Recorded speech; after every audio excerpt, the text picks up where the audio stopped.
Good afternoon. My name is Richard Allen, and this is a presentation of the Williston Historical Society on October 14th, 2023. And the title of our panel discussion this afternoon is Growing Up in Williston in the 1950s and the 1960s, although we're going to let these people spill over some if it goes into the 70s or starts in the 40s. That's quite all right. So the first thing I'd like to do is to go down to my right and have each panelist quickly introduce themselves and maybe a couple of background sentences on your Williston experiences. Thank you, Dick. Jim McCullough, born and raised in the Briar Patch of Williston. Family dairy farm, where my bride Lucy and I still live. And by the way, I'm still trying to grow up. Well, not too hard. I'm Geneva Burrows. I was not born in Williston. We moved to Williston in 1945. So most of my memories are in the 50s. By the 60s, I was in college and off on my career and raising my own family, so our own family. So my memories are the 50s, but I could back up to the 40s too. And I'm Brenda Perkins. I was born and raised in Williston, and I still live on the farm where I grew up. I kind of embrace all of the 50s and all of the 60s because I was born in the early 50s, and we graduated from high school in 1969, so we have a lot of memories of that time. Hi, I'm Melanie Stultz-Backus. We moved to the old Griswold place on Route 2A, which is now owned by Karen and Jerry Davis, in 1959 when I was starting third grade, and lived there. My parents had that place until 1982. And now I live in Addison County. Just a modern reminder, if you have your cell phone on, would you please turn it off or mute it? Thank you. I'd like to give a little historical background on Williston in these decades that we're considering. Late 1940s, the town was still with lots of one-room schools, with a half a dozen maybe, North Williston, Muddy Brook, Lake Iroquois, et cetera. Then January 1949, the village school, which was across the street here, two-story brick building, burned down completely. The possibility of creating a central school had been brought up several years before that, but now that that school was gone, the discussion of creating a central school was brought to the forefront. Also that same year, the Williston Volunteer Fire Department was formed after the fire. The fire was in January, and I think it brought it home to the town that, yes, maybe we need to have a little more fire protection than calling on Essex Junction and Burlington. In 1950, the population of Williston was 1,182, so it was a pretty small town. In 1950, Williston Central School opened, first wing of it.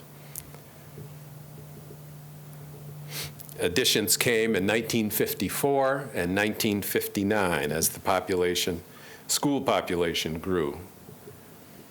In 1951, the Immaculate Heart of Mary celebrated its first Mass. 1957 didn't happen in Williston, but it happened outside of Williston. That was when IBM first established a footprint here in Chittenden County. 1958, the Armory was built across the way, roughly where the village school stood.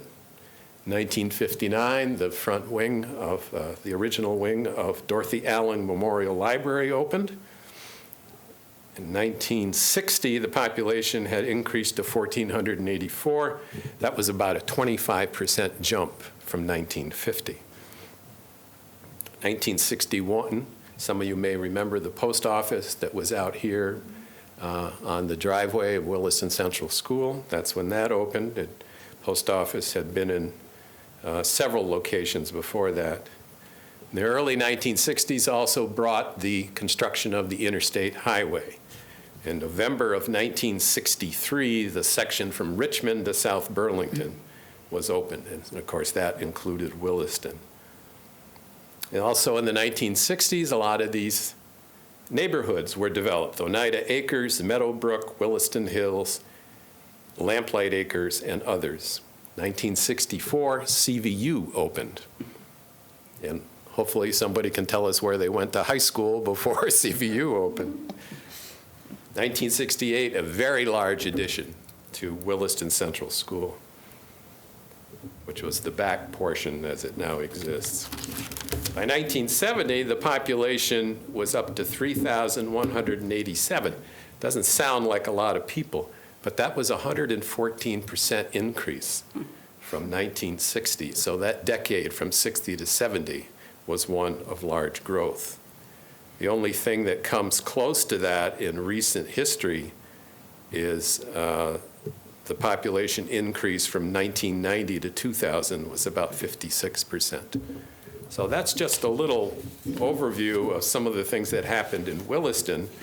The panelists were presented with some kind of story starters, which hopefully they received, and we're not going to stick to this like religiously, but this will get us started.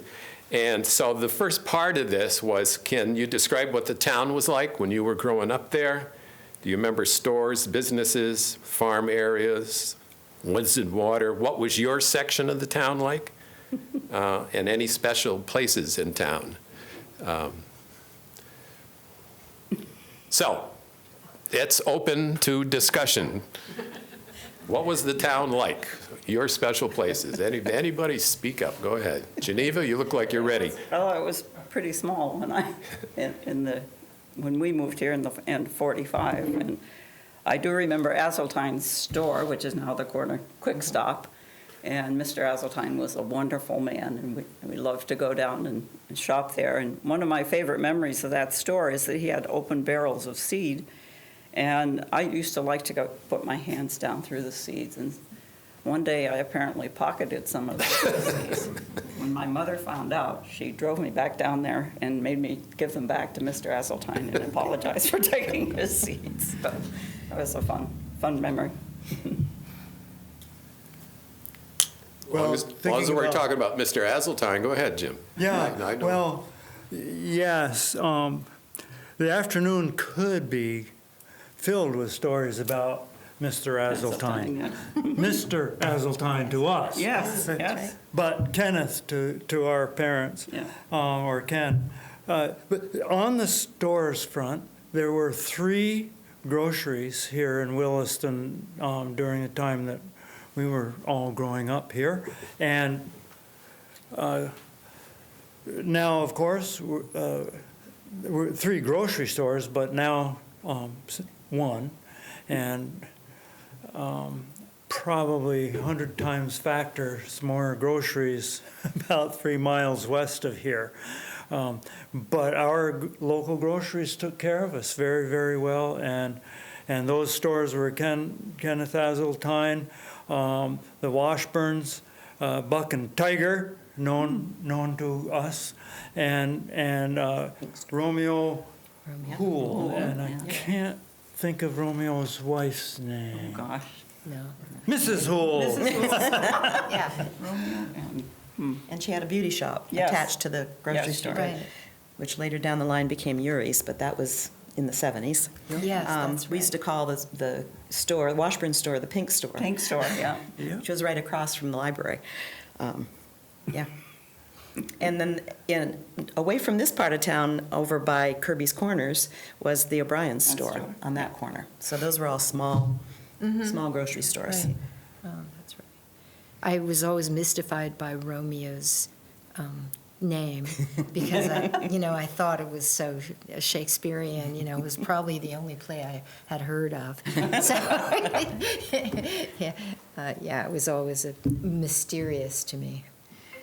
I went through the thinking of farms that I remember being here, and I came up with 19 farms in Williston in the time that I remember.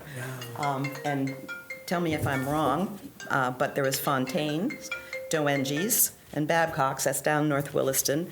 The Miles Farm, right next to us on North Williston Road. The Johnson Farm on Route 2. Clark Farm, which is still there. Mahan's, which is at the corner where the fire station is now in Williston. Right. The Isham Farm, Seiple Farm, Senna Farm, Bruce, 2 Martells, one on Mountain View, which we always called the West Road growing up, Yeah. and one out headed to Lake Iroquois, and the Degrees were out there as well. On Mountain View Road were the Wills. The Chapmans was down North Williston as well, the Blair Farm, the Rowley Farm, and there was the Browns, which was right above the power dam in, sat right up above where the dam is in going into Essex Junction. So this was a very rural farming community all the years we were growing up. And down 2A were Pillsbury's. Pillsbury's. Yes. But were they officially in St. George, though? No, Oh, they not wasn't? all of them. Okay, some So of there them. were several. The chicken farmer was Right, in Williston. right. Al was there, and Beulah, Charlie. and Jim. Yeah, Yeah, that's right. Yeah, and Charlie. And then the rest of them are across the board. Right, That's right, I missed right. that. Known as Pillsburyville. Yes, yes, that's right. Right. Yeah. I think that whenever we create lists, we run risks. Oh, yes. And, That's why I and the said correct me. Hanlon, the Hanlon Hanlon's, farm. that's right. Howlands. Howland, or Hamlins. Well, I think there were, yeah. Howlands also were on Yes, so 2A. there's 2 more. Yep. Then yep, there was also Lacasse and Hines. yep. Oh, Hines, that's right, Yeah. that's right, yeah. Yes, yep. So we're well over 20 farms. I told you I didn't get them all, but yes. It's a good reflection of the rural quality of the Right. town, Yeah. yeah. Yeah. So what about your area of the town? Something very special about it that you recall? Melanie, we were just previously talking about the Route 2A, Sucker Hollow area. What do you recall Well, about that? I do remember that, the excursion up to Five Tree Hill, another, kind of mystery where there are really only 5 trees up there, was a favorite hike. But along the way, there's a cemetery that belonged to the Downer family, which was in the 19th century, an abandoned farm and an abandoned, house foundation, and some lilac bushes. And, so that was always really interesting, that kind of like the world before the world, yeah. How about, you two who Well, grew up we're on the... sisters, as you probably figured out by the middle name. We grew up at the top of North Williston Hill, and I remember the plows getting stuck on our little dirt road trying to come up our hill, and then my mom would have them in for coffee, and the road between our house and then down to Miles and down to the corner of Mountain View always drifted in, and it was always a hard place to get through. We had a small pond there. Friends would come over and we'd skate. My father stocked it with trout, and we used to fish. Kathy and Rocky used to come, and we used to fish and throw them back. We were on our own little world up on that hill, I think. And the power lines were behind the farm, and whenever there was a big snowstorm, we'd get the power people there trudging in to fix the lines, and my mother would have them in for coffee. And, Jim? Yes. So in legislature, we had the members from the Northeast Kingdom. And in Williston, I claim to be from the Northeast Kingdom of Williston. Yeah. Which does include our That's right. farms as neighbors. And in fact, the historic road came from the Clark farm up to our place, down to your place, and then down Depot Hill, straight down, prior to the road we now have as the Gulf, if you will, but still call it Depot Hill. Yeah. And when our early historians talk about sledding from the top of Depot Hill all the way down to the tracks, it's that hill they were talking about, not the current road. Yeah. Was there a Williston news event or something that just sticks in your mind from the years that you were growing up here? Yes, the Geneva. 1950 hurricane. Oh, tell us And about it. that was one of my memories that really stays in my mind, because I was only 9 at the time when it struck. And it was struck on November 25 and 26, 1950. I remember that we went to bed as normal. We knew a storm was coming. My dad had made some preparations for it. But sometime during the night, I don't know whether it was late night or early morning, my parents got us up, me, my older sister, and my 2 younger sisters at the time. Brenda wasn't born at that time. and brought us down, and we sat in what was then our kitchen so that we could go down cellar if we needed to. And I was always glad we never had to, because we had a dirt cellar. It would have been very spooky. But I remember the wind howling and things banging against the side of the house, and crashes, and we just didn't know what was going on. At one point, my father said, "I have to go out and let the horses out of the barn," and my mother said, "Don't you dare." So he didn't. But when we woke up the next morning, I don't know how long we sat there, but when we woke up the next morning, we really saw the damage that had occurred. Part of the barn roof was off, the shed had collapsed.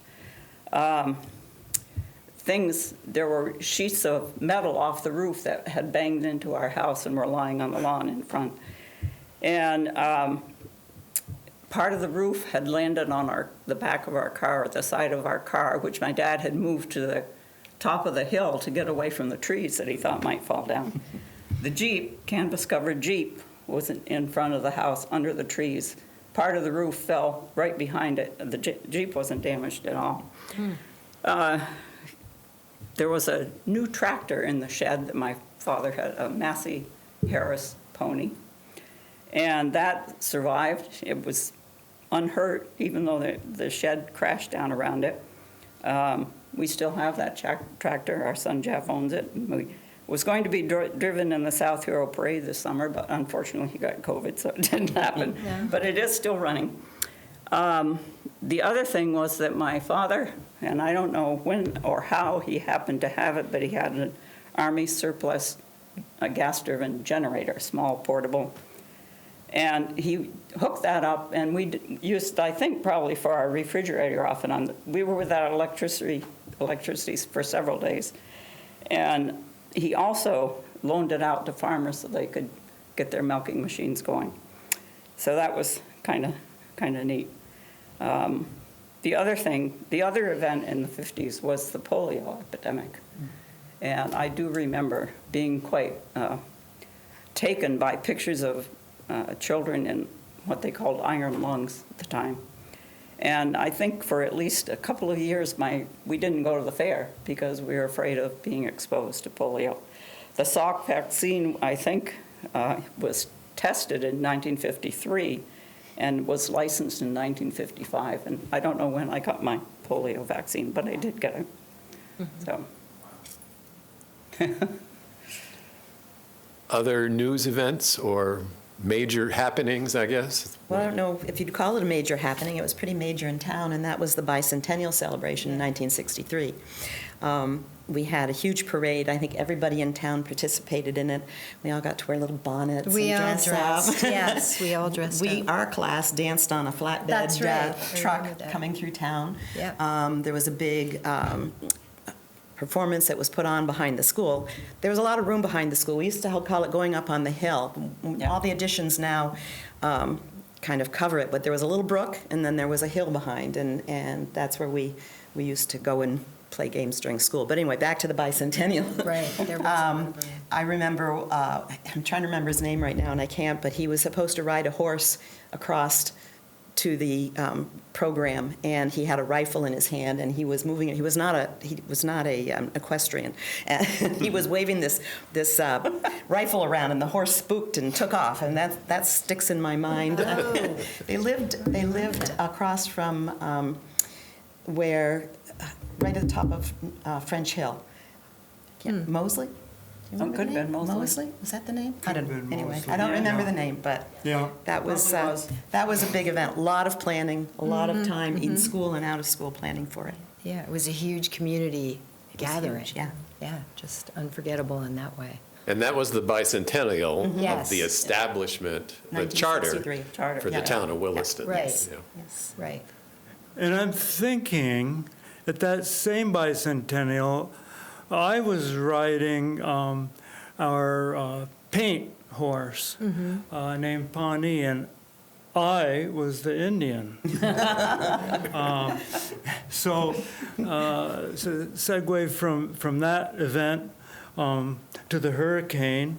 If you go out in the forest today, you can see from which direction the hurricane came from. Or if you knew the Peterson Burroughs property and knew where the barn is and the house is, you could tell as well. But in the forest, it's called pillows and cradles.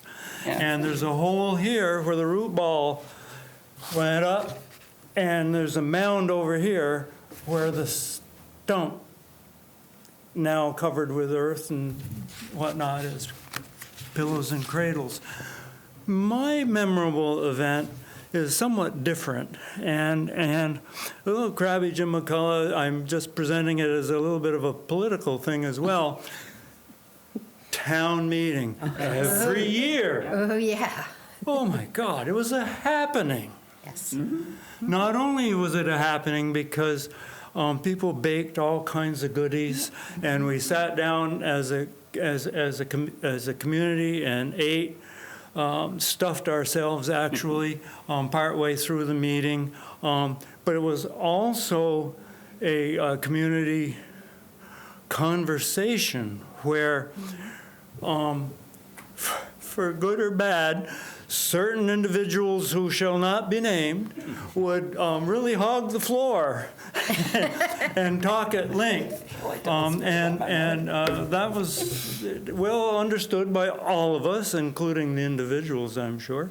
But it was part of the fabric of our town. In those ways. The other way it was part of the fabric was we actually got to vote. Yes. Yeah, Yeah. yeah. The end of that came with the Australian ballot because some people felt that not enough people could get to the town meeting. And so we have the Australian ballot now, and we'll have what we call the town meeting is educational moment. But there is really no voting on any money matters. That's an important distinction. I recall increasing the school budget in town meetings through discussion. Adding a school bus. And there are many other things, but I'll get off my political stump now. I miss those events. I have to tell you a story about my mother who, on the education line, wanted to see a kindergarten started. And she got up and spoke in town meeting, and she was told she really couldn't speak because she hadn't lived here long enough. Oh, my. I remember, I always went to town meeting with my parents. Oh, yeah. And I remember, and I can't tell you the year, but we always just sat as a group. You know, with your parents, all the kids were there. And then one year, I can't remember, it was a contentious vote, and somebody from out of town, I'm sure, said that anybody that was under the age of 21 had to Leave. sit, and I was sitting we had to on- sit over on the side. And from that point on, we were unable to sit with our parents. I'd forgotten that. I remember it very well because I think it was actually part of the school. I think it was when they were going into school discussion. It may have been even Probably. kindergarten.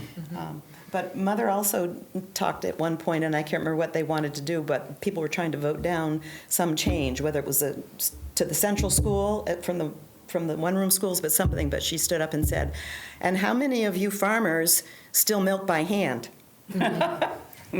You had to move forward with milk machines, so, you know. Let's get with it. So let's get with it. Right. Yeah. So would this be an appropriate time to tell a story about your mother advocating for the building of the central school and then the fire? Yes, there was subtle accusations that maybe she was part of it, burning it down, but of course she wasn't. No, she was. We won't call that timing suspicious. Okay, moving on. How about, what did you do for fun? A couple of suggestions. There were quite a few ski areas in town. Skating, dances, camping, bowling, scouts, biking, fishing. What did you do for fun? There was one that wasn't mentioned, that was horseback riding. Yeah. Yes. I used to ride with his sister, Mary Fay. That's right. And you, I think, also, Yeah. and Jim Paya, and we rode all over All the over. place. Yeah, yeah. Industrial Avenue was a Yeah, dirt. dirt road. Dirt road, Yeah.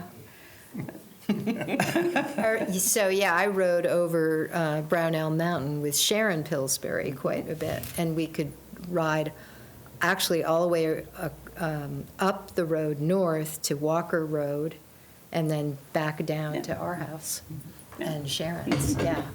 So it wasn't terrifying. I mean, you know, it could be a little bad if you had a horse that liked to shy, but Yeah. yeah. We basically made our own fun with our friends and family. We Yes. didn't do a Right. lot of going to Right. a bowling alley or a movie theater or that type of thing. Actually, it was very rare that we went to the movies. I think there are only 2 or 3 movies that I actually remember going to a theater. Occasionally, we'd go to a drive-in theater. But most of the time, it was with our friends. We'd get together and be it in the winter or the summer, we'd ski out in our back field. We did, Chapman Hill was in functioning at that time, and some people went there and skied, but not a lot of other, and skating. There was a skating rink in Williston by the school where the tennis courts are now, Remember and a that. warming hut. We used to go down there and skate quite frequently. Yeah. Um, Or skate Or in the pond. flooded Right. fields. Or in the Yes, flooded and the fields. of the Miles pond. Field used to, Yes. Yeah. used to Yep. flood, and we'd skate there. That was bumpy, but, you know. And 4-H was big. Yes, I don't very remember big. scouting being particularly either Girl or Boy Scout Yeah. team, Not- too much, but there was 4-H was a big, Yeah, big that's program true. at the time, and most of us. I think the Genties down in North Williston Village hosted the Williston 4-H group. Yeah. Oh, Chapman. And Mrs. Chapman. Yeah, that's what I Yeah. remember, Mrs. Mrs. Chapman. Okay. Chapman. Beulah right. Beulah Pillsbury. Beulah Pillsbury, yeah. Yeah. So Chapman's Cove was a popular place to ice skate. Yes. And what did I do? I wore my sister's white figure skates Why not? while I was ice skating because fit. her feet were bigger than mine early on, and then I grew into them. So that was good. But mostly what I did for fun was boss the farmhands around. I ran the farm, by gosh, and and and to illustrate what a pain I probably was, grandfather Alberts, who was doing carpentry work in the kitchen, told me to go play with the squirrels.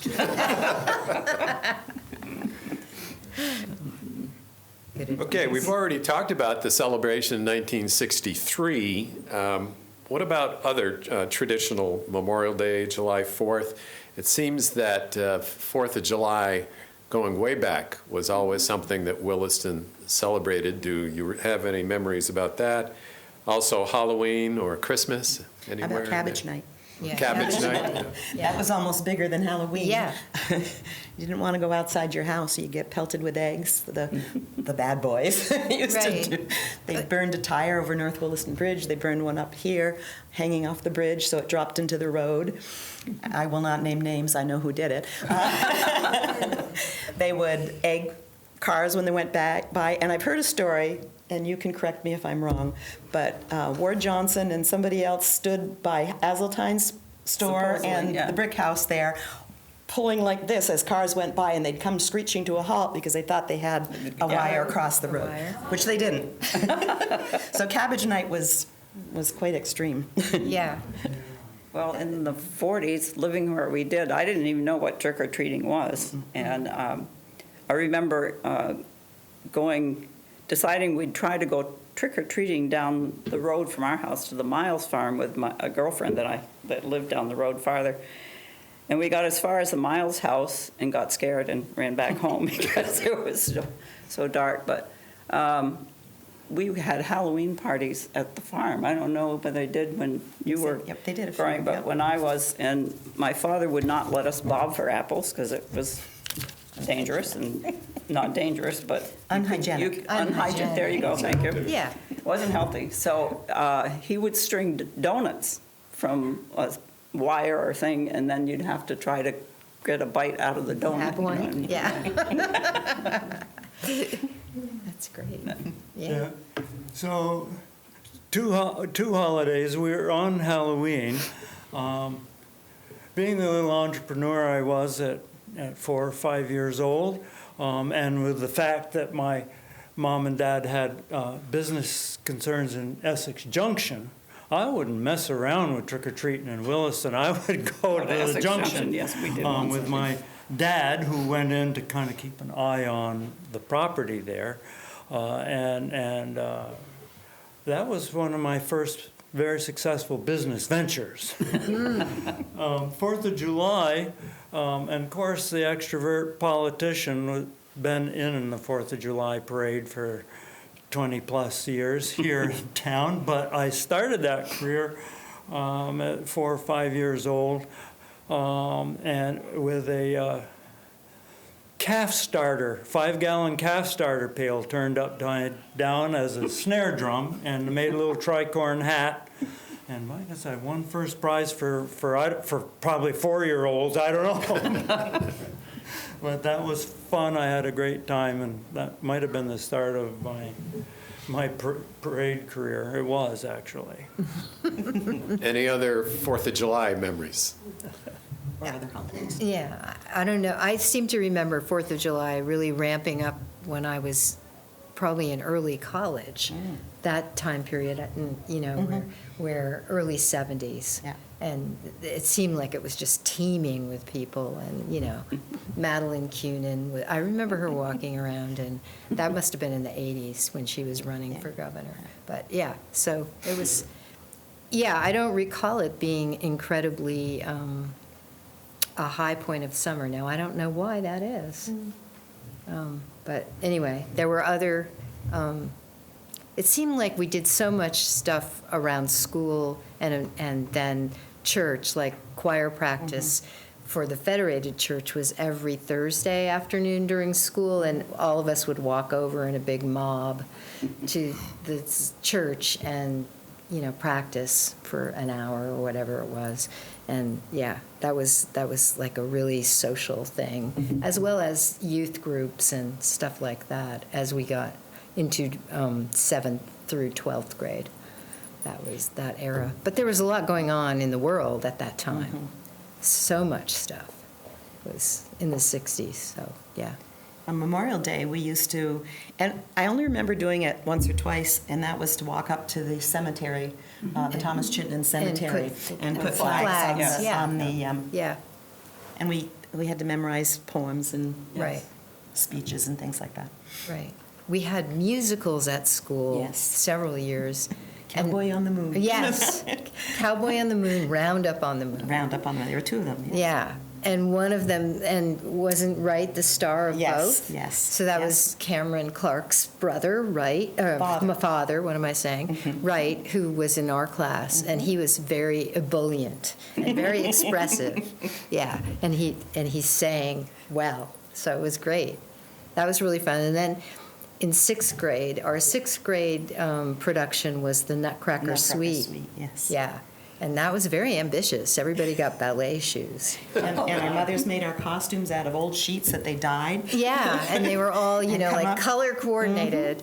Yeah, little hats. Lavender was Dance of the Flowers, I Right. think, yeah. Well, they had different colors of flowers, because Yeah. mine was yellow. Yours I- must have been lavender. Yes, it was, it was, that's right. Yeah. Skipping down a little bit, how about people you remember in Williston outside of your family? And it could be a teacher, it could, well, we've talked about Mr. Azentine in the store. How about a minister at the Federated Church, or 4-H leader, or somebody else who might have had an impact on your life? Probably my first grade teacher, Mrs. Smale, was. Oh, yes, I remember her. Yeah. I went to the village school, started school, and when I started first grade, I was one of 4 students at the time, and over the year, ended up being, I think, the only one in first grade. Anyway, Mrs. Smale decided I really didn't need to go to 2nd grade, and so she tutored me during the summer, and I entered in the fall, 3rd grade. So she was a very wonderful teacher. And she was there she was Yeah, there when she we was were in there. school as well. Was she still there? Yeah. Yeah. Yeah. She Yeah. was there when I started. There in you go. Williston Right, Central that's all School. right. She was a wonderful lady. Yeah. Yeah. Oh, Mrs. Towers. Yes. Yes. Yeah, she was great. Very snappy, very stylish. I remember taking certain young men by the ear and Yes, holding them out yeah. when they misbehaved. She ruled the roost. Yeah. That was a big memory, though, was when John F. Kennedy was Yeah. assassinated. We were in the middle school wing of the Right. school there, and I can remember when that happened, and somebody went out and Day. lowered the flag, and Yeah. it was really quite the. And I was Time. teaching first grade at the time. Well, I'm going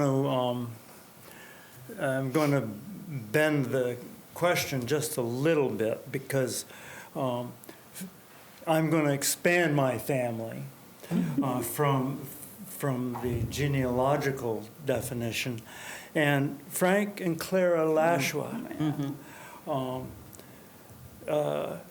worked for my family for 42 years, I right? think, with grandfather and uncle, and my parents, and why am I bending it? Well, because they lived on the farm, and they were in my life every day, and I'm quite sure I was in their way every day. And they are sort of like, they are alternate parents for me. So I'm cheating a little bit on that, but they're a very important part of Williston. Frank, known to me as Kiki, don't know why. Clara was Ka, but Frank's brother lived on French Hill in what used to be a log cabin, Freeman, and then Freeman moved to Kathy and Denny Lewis's current house, and so they were a big part of my life as people in the family, outside the family. Beyond that, Delia and Frank Degree up by Heinsberg Pond. They did a lot of help to us on our farm, and I worked with them on our farm, and then I would go up and work with them on their farm. And Delia, of course, always made dinner, middle of the day, pork chops, gravy, stuffing, pie, I was in heaven. And but that family very important to me as well. Yeah. There were a lot of people in town that we were close to, but Ward Johnson was our bus driver. Yes. He was amazing. Yeah, and Yeah. we all loved Ward, and he did some things probably that would be frowned upon now as far as driving a school bus. But North Williston Hill was originally what they called a corduroy road. There was logs laid together. And in the spring, those logs would push up through and they'd make these bumps. And we'd get to the top of the hill and we'd go faster, go faster. And he'd let the older kids move to the back of the bus so that when you went over those buttons, you could really jump right up in the air. But yes, and he was moderator for many years for town meeting as well. Another person who was a quiet lady and people probably didn't know her very well was Ada Osborne. Oh, my goodness. And yes. Ada came to help my mother after I was born. My mother was quite sick, and she stayed until I was 12 or 13, I think. So she was like a grandmother to me. I didn't know either of my grandmothers, and when we were married in 1973, Ada was the official grandmother at the wedding. So she was a very special. And then the Urey family, we did all sorts of things with the Urey family, Gert and Carl. They had a big farm on North Williston Road at the time, which has now been developed. But Square Woods Farm, we used to spend a lot of time with them. And I can remember times when they would meet in the middle of North Williston Road between Miles' house and our road, and they just stopped the car in the middle of the road and they'd chat back and forth, and then they'd go on their way. Traffic wasn't what it is today, for sure. Definitely not. And speaking of Ward, I mean, he drove my children to school. And there was two, yeah. Sarah was his little butterfly. And when she went to kindergarten, I usually tried to be down at the road to pick her up. But sometimes if I wasn't there, he'd drive right up into the yard and let her off at our house. I mean, he was wonderful. Right. Yeah. Our daughter Anna had a really bad bloody nose one day. He drove right up into the yard. He walked out of the bus carrying her in arms and bring him to the house. So he was quite the guy. Yeah. Well, you mentioned Ken Moody when Dick was asking about clergy people. Yes. He was an interesting man who was not at the Federated Church for long, but he was also a history professor at UVM. So I remember he gave a really the most shocking sermon about nuclear war. I think I must have been about 10 in the Federated Church. And he was speaking about how Plattsburgh was a target for nuclear warheads, and that if that happened, we would be obliterated. And so it was at the height of, everyone was building fallout shelters, and, there was a huge amount of sort of an undertone of hysteria about nuclear holocaust. And that was very interesting. It was shocking to me as a kid. I was really, struck by it in a very intense way, and obviously never forgot. But he was very eloquent and bombastic. He could be in his speaking style. So yeah, he was interesting. He was from Mississippi, I believe. So he also had the sort of the novel accent of another area. So that was interesting too. But there were a lot of great people in this town, and just sweet. The Pillsbury family were all very interesting. And Charlie had been a friend of my dad's in Burlington, where they participated in a food co-op in the 40s, early 40s. So they were some of the first people we met, and of course they lived like a mile Right away down from there, us. So yeah. He was a neat guy. And then there was a couple named the Hams. I don't know if anyone remembers. Yeah. They lived on, what is that road called now? Butternut? Butternut Lane. Yeah. I think. And they lived in this really beautiful brick house, almost, but it felt very otherworldly, like they were, characters in some sort of mythic fairy tale. They were really sweet people. Yeah. That fear and hysteria over a possible nuclear attack, history repeats itself. Oh, yeah. The children and teachers in schools just a few years ago were undergoing active shooter drills drills, where they had to dive under their desks. And I know of teachers who said, no, I can't take this, and retired. It was a terrorist act of its own, thought by many. But. So we've mentioned several teachers at Williston Central. What about high school? Where did you go to high school, and what do you remember about it? And what about getting to high school? I've heard some stories about that, how that was quite different. No, I went to Burlington High School because there was no high school. We had really kind of the choice of Essex was in existence. I think Richmond was still in existence, but about to close, I think, when I was when we went to Burlington, my older sister and I.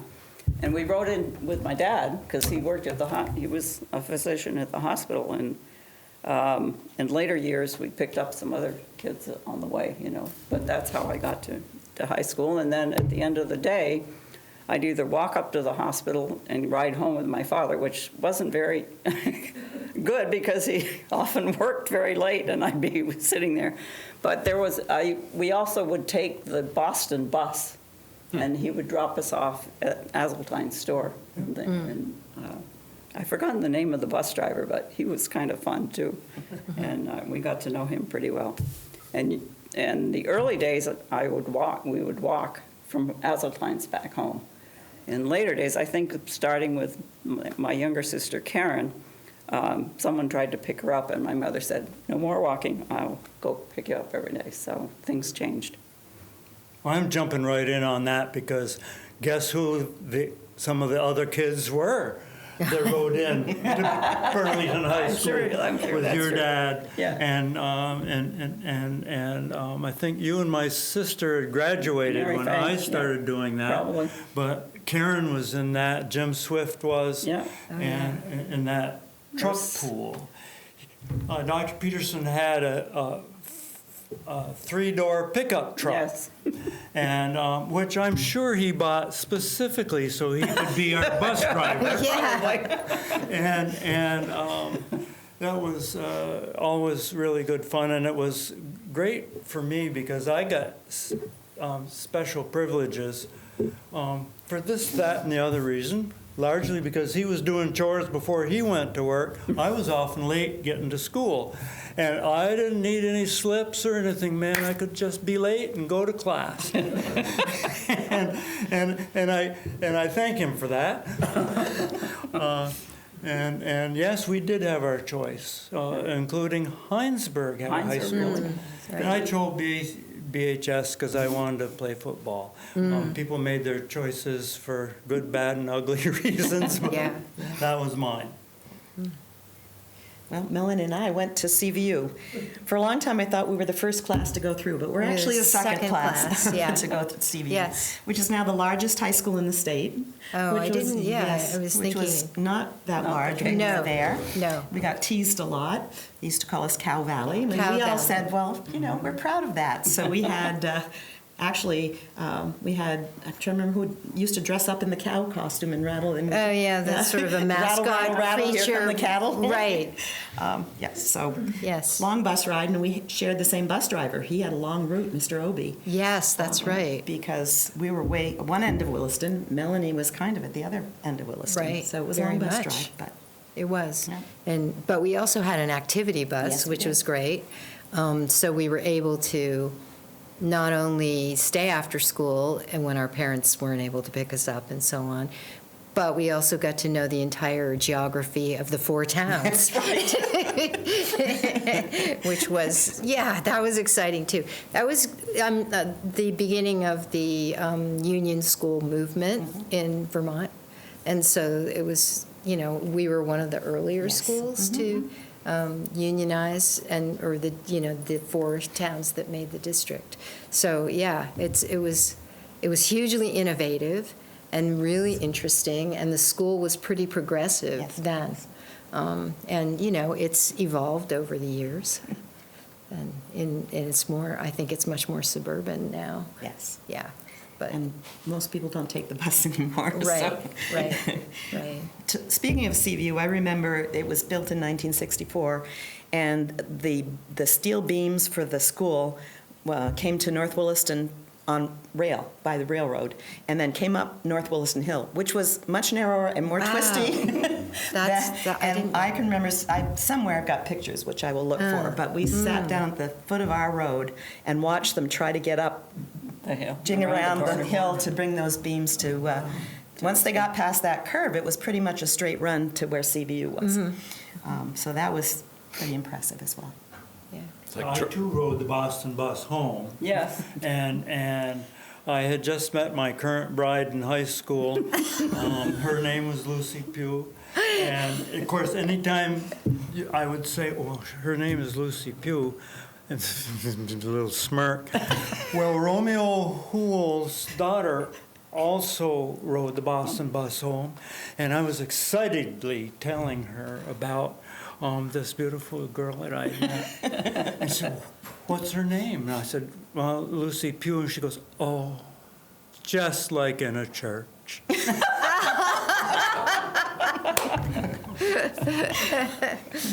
Segue into the next topic, church. Somebody has mentioned, several people have mentioned the Federated Church. There was a Catholic church starting in 1951, so was this a part of your life, and what do you remember about it? Well, we went to church in Burlington, And it was very much a part of our life. We had choir practice on Thursdays, and we had youth group in the evenings on Sundays, plus family night suppers and retreats and gathering together a lot. Often they came out because it was a Burlington church, so they often came out to our property to go sliding, had sliding parties, and Easter sunrise service. So very much a part of our life. Yeah, I was an early heretic, so I did go through high school and sang in the choir, but I was, constantly questioning, what's going on here. And we had some good Sunday school teachers. Dr. Lampman was our Sunday school teacher when I was in 7th and 8th grade, and I would, have my resourceful set of questions, and he was very patient and great and lovely guy. My dad taught at UVM Medical School, so John had been one of his students, and it was really nice to have that sort of special connection. And then through church, like we also had Mary Tuthill was a high school Sunday school teacher, and she was very articulate and interesting, and so there was a lot going on. I stuck with it even though I didn't believe. So it was important, I guess. Definitely. Any other reflections on church? Well, I think for myself, the best contribution I can make to the discussion today is I did go to Sunday school until I refused to get in the car. But most importantly to the discussion is Betty Bradish was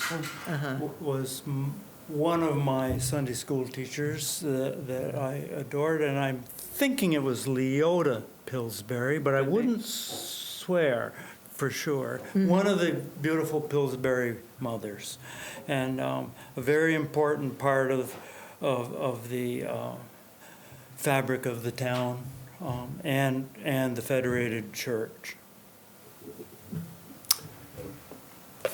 Okay, I'm going down to the bottom here, and just the role of Williston in your life today. And I know we have 3 people on the panel who live in Williston today, but so let's just talk about that. And Melanie, you can be the outsider here and talk about how Williston has Okay. impacted your life and so on. So, anybody want to tick off on that? Well, I think it had a huge impact on me. We had lived in Burlington until I was 8, then we moved here, and as I mentioned, Dad taught at UVM, and my mom was from St. Albans, so she had known Betty Lane Bradish when she was a young woman, because Betty was a few years older than Mom, not many, and Betty had been good friends with one of Mom's cousins, I think. They were like best friends. So there was all this kind of, like you felt like you knew people here even though you didn't. And so it wasn't like a far place. It was a close place, even though it wasn't Burlington. But, I remember being struck by the fact that, there was no synagogue. I was like, where are all the Jewish people? And, where are all the Greek Orthodox people? Because the street that we grew up on, it was very multicultural. So, that was interesting to me. And of course, at that time in the world, a mixed marriage didn't mean race, it meant religion. Mm-hmm. So, there was all this interesting stuff going on. And I just felt like, it's obviously essence of Williston is still with me. Jack Bradish married my husband and I in 1977, and I'll pass this around. It's one of Jack's wonderful little ridiculous things that he did, and he was Justice of the Peace. So he created this little booklet, I think about 10 years before we were married, and handed it out to everyone he married. So I'll just pass it around. You can all look at it. It's quite funny. And so, Betty and Jack were really intrinsic to my development as a person as well. And how old were you when you moved to Williston? 8, Okay. yeah. Was that kind of a cultural shock? It sounds Somewhat, like yeah, somewhat. Although, I mean, I was a Vermont girl, so, my mom's family was from rural St. Albans, so, yeah. It wasn't a shock in all ways. So the role of Williston in your life today? Well, the only thing, to paraphrase something someone once said, the only thing that never changes is change, and Williston has done that for sure. And it's not altogether a bad thing. But for me, I could start this monologue out with, damn, I looked. Huh?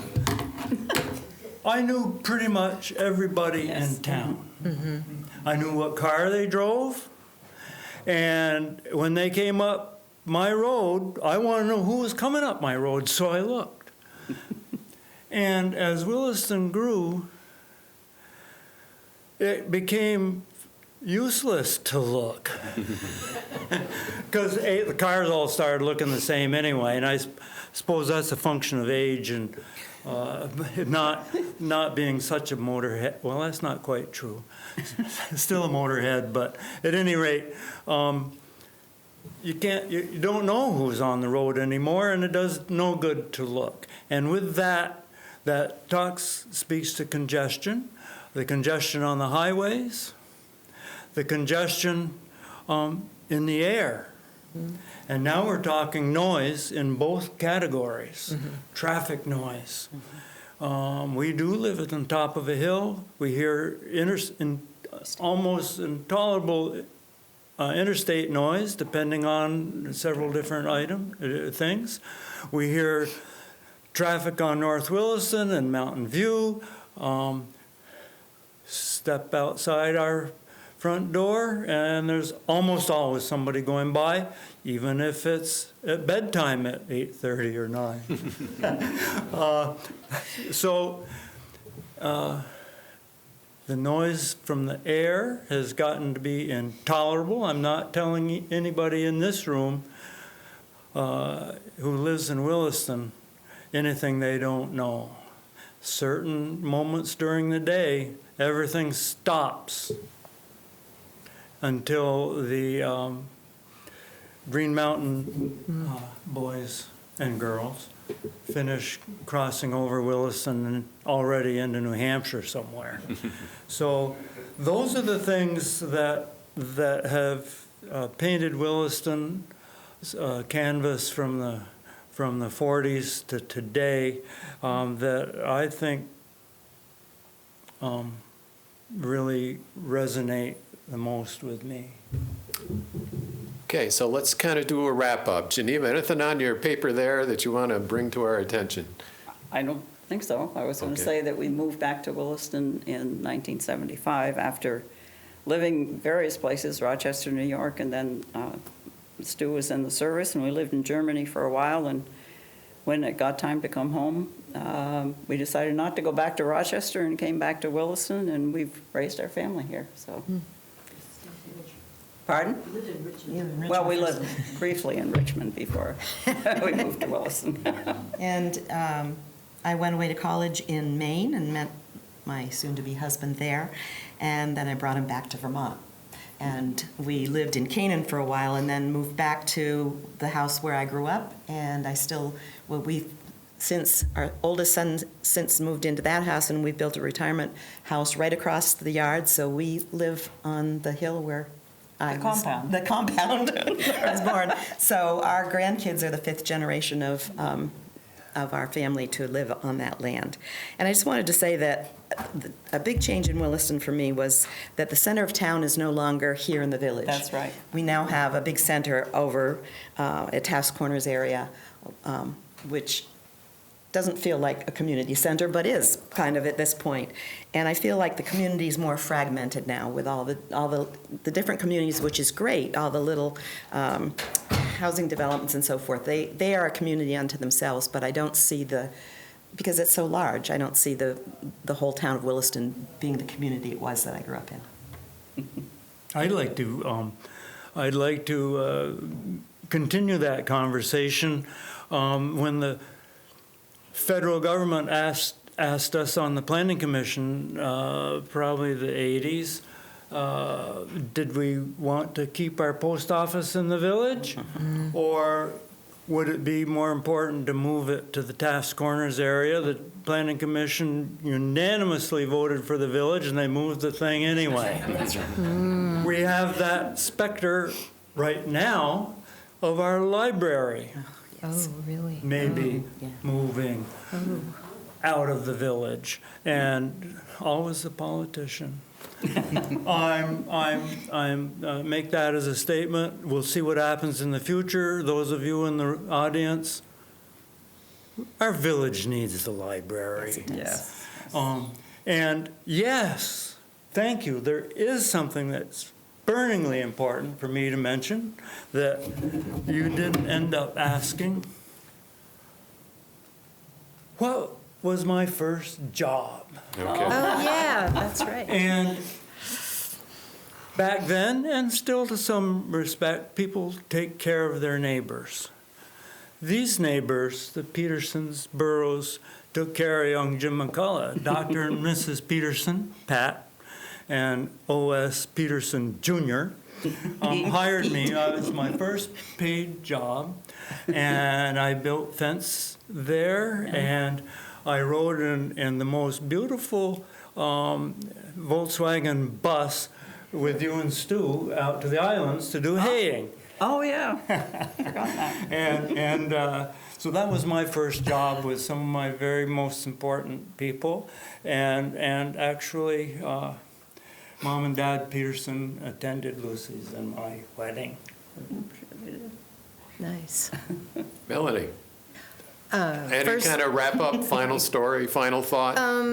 Yeah, I was interested by some of your questions having to do with, a larger current events and whether they had an impact on us. And certainly that was true. And I really remembered, one, the Irisburg affair of 1968, which then there was a very big article in Life magazine in the spring of '69, I think, about it. And, we got that. We had a subscription to Life, and of course that was just, something I read every week, or how, I don't remember if it was biweekly or weekly, but anyway, that story still resonates. And it is the situation in Irisburg, Vermont, where the minister was charged with, the black minister's family the black minister was charged with adultery with a white woman in the family, who was with the family at the time. And it was not untrue, but the whole thing was sort of this misdirected reality after the minister had been attacked with a shotgun by some ruffians from Irisburg, which, as you know, is in the Northeast Kingdom, and those sorts of issues about race were deeply affecting when we were in high school.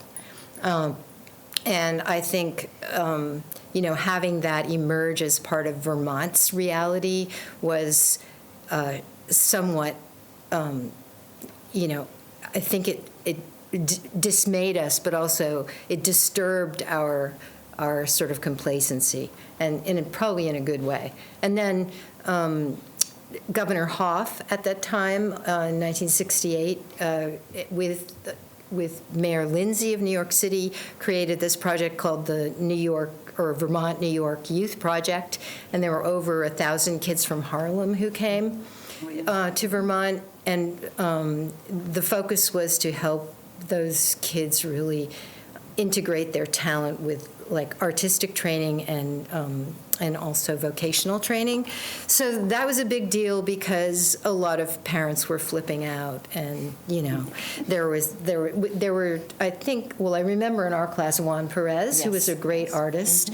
He was a person of that program, and he lived in Williston with the Bryant family, and they were really, I mean, they really made room for him in their home, and it was a really valiant thing, I think, the whole program. But it had there were a lot of downsides. Okay.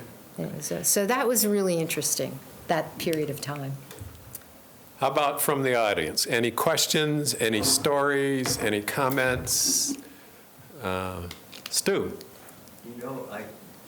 As I listen to this, I'm just so pleased to have been able to be here, And I was just thinking about a situation when I was growing up in Burlington, that we used to play baseball, or softball, in the parking lot on Bradley Street on a Saturday afternoon, and our parents would join. It was parents versus the kids. And it was a lot of fun every Saturday. Mm-hmm. That sounds good. Yeah. Great. Terry? So my wife and I moved to Williston in 1966, right around the July 4th weekend. And had no idea about what was going on. We were too busy moving into the house. My wife was 9 months pregnant at that time, and we had one more citizen of Williston on August 4th. It took a little bit longer. One thing I remember about Pat Corners, it was a single traffic light there with a red and yellow blinker on it. Mm-hmm. That was all there was there. And also remember going to town meetings. And I can't remember what year it was, had to be late 60s probably. We spent probably 3 hours talking about spending $20,000 on a road grader. Different time. Anybody else in the audience? Yes, go ahead. Being of the Peterson family. That's all. I didn't have you as a teacher, but I knew you as a teacher at Williston Central. Just in my life here, we moved here in the 70s. I was born in 71. I feel like it's no longer the Williston that I grew up in. And the high school, I feel, is not what I remember. Being the close-knit, like I remember even, it was a large school, CVU, but I knew everybody still. And I don't think that's the way it is anymore, but like, I feel, and I moved back here. I lived in Essex for a while. My children, I brought them up in Essex. It's almost like Essex and CVU switched. Like Essex is a small little community now. And it was the way I grew up in Williston, I felt that way in Essex. Just the families, you all gathered together, and you knew everybody, and this community, you all kind of brought your kids up together. And that's how I remember it around here. Like all my friends lived, within distance of me. And my husband gets probably bored, but I'm always like, well, this house was this. And the people I remember the most was Mrs. Swift, Marge Swift. Yes. Love of my life. I loved her to death. And Miss Ustinoff and her three-legged dog. Yes, I remember seeing her all the time. And then obviously my grandmother was at this library when it was much tinier. So I didn't realize they were trying to move this, but now I'm going to fight. I didn't want it gone. So for the record, would you identify yourself, please? Oh, sorry, Sarah. My name is Sarah Burrows-Joly. And my mom is our daughter. And that's my aunt. Anybody else? Recollection, questions? I do have some pictures of the damage done to the farm if anyone is interested in looking at them, so. After the hurricane of 1950. Oh, nice, Okay. yeah. Lucy? Nothing you want to add? Jim said it all. Jim said it all. I was Jack Bravish, being one of my favorite people. Yes, Jack he was was great. wonderful. And it was in '63 is when I came to town during the centennial. And he was bearded, and he was just this, well, I just thought he was great. And all the years that he made here, he was always just kind of an interesting figure. In the post office. Post office, yeah. Yeah. I don't know, he just had such a great sense of humor and inclusive and everything. It's great. And probably many don't remember that he ran a restaurant. Yes, And that's the right. Carriage House restaurant The was Carriage very House. popular. Yeah. There are a lot of those stories we haven't touched on. Probably be right. here all afternoon. Yeah, that's true. So just to plug a few things, the idea for this program came from a little booklet that Joe Jordan put together, and I'm pretty sure there's copies in the library, but it's called Joe's Story, growing up in Williston, and a lot of his memories are in this. And the other thing I'm going to plug is this book, because there's a lot of 1960, 1970 history in here that these people have referenced. And it's called Images of America, Williston, and it's worth buying. So, yes, sir. Do you remember when we built the bandstand over here? What year? That was in the 70s. 76, it was a bicentennial project. Oh. I worked on that with many people probably all over. I think we won that year we won the parade, the float. I wasn't here. You weren't? We were in Newfoundland. Wasn't it? I don't remember. Grandma having us all in the bonnet. Oh, that was a little later. That was probably a little later, yes. And I do remember that float, yes. Anna and She was a a baby. baby, yeah. Okay, sorry. But anyways, that was great. I just remember the 4th of July as just being amazing, like it was so crowded. And the church, Chicken barbecue. Barbecue. Oh, yeah, that was another great thing. Everything. Games. Yeah, yeah, Games right. and It was a lot more square dancers. family floats and Yeah. instead of a lot of politicians and Yeah. cars and trucks. Businesses. Right. Stu? One more question. That school that used to be on the corner of Mountain View Road and Oh, yeah. Wilson Road, that's over here. Yes. Like one Does corner. anybody remember when that was moved? 1988. Yeah. 88? Yeah. Thank you. We've had meetings in there at one time or another. Nice. Stovepipe Corner School. Yeah, Yes. right. If there's nothing else, questions, comments? Thank you. Thank you to the Media Factory for their Yes. technological support here. And we're going to get a transcript of this, right, Aaron? So you'll see a written record, probably in many formats. And thank you to our panels for participating. And you get to take the bottle of water home. Great, thank you.